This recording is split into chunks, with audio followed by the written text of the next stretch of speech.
You ever look up at the full moon and feel like it's looking back? Like there's a face in it?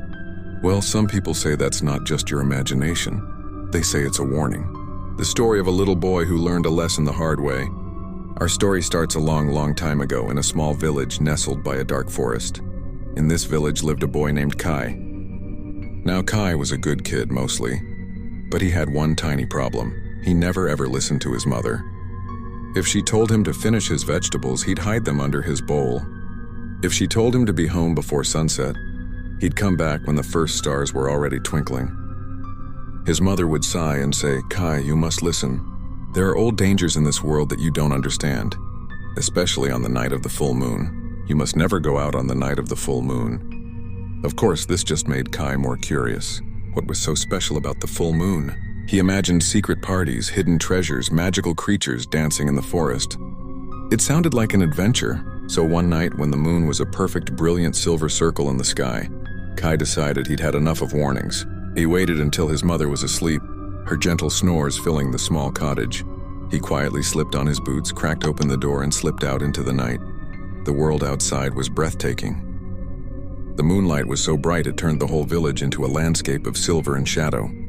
The forest, usually dark and scary, looked enchanted.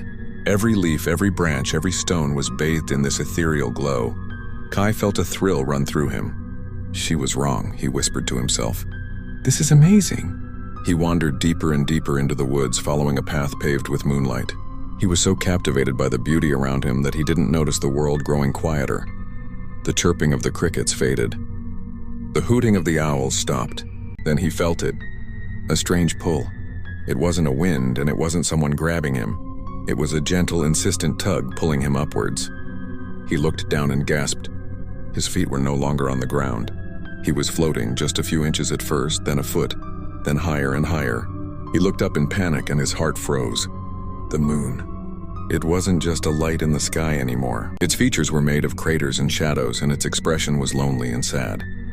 A long, shimmering beam of light like a silver rope was wrapped around him, pulling him steadily up, up, up into the cold, dark sky. "Mom," he cried out, his voice small and lost in the vastness. "Mom, I'm sorry, I should have listened." But it was too late. The village, the forest, his little cottage, it all grew smaller and smaller until it was just a tiny dot on the sleeping world below. He was pulled all the way to the moon, where he was given a bucket and a pole to carry water. A lonely chore to do for all eternity. So the next time you look up at the full moon, look closely. You might see the faint shadow of a boy. It's Kai, the boy who didn't listen.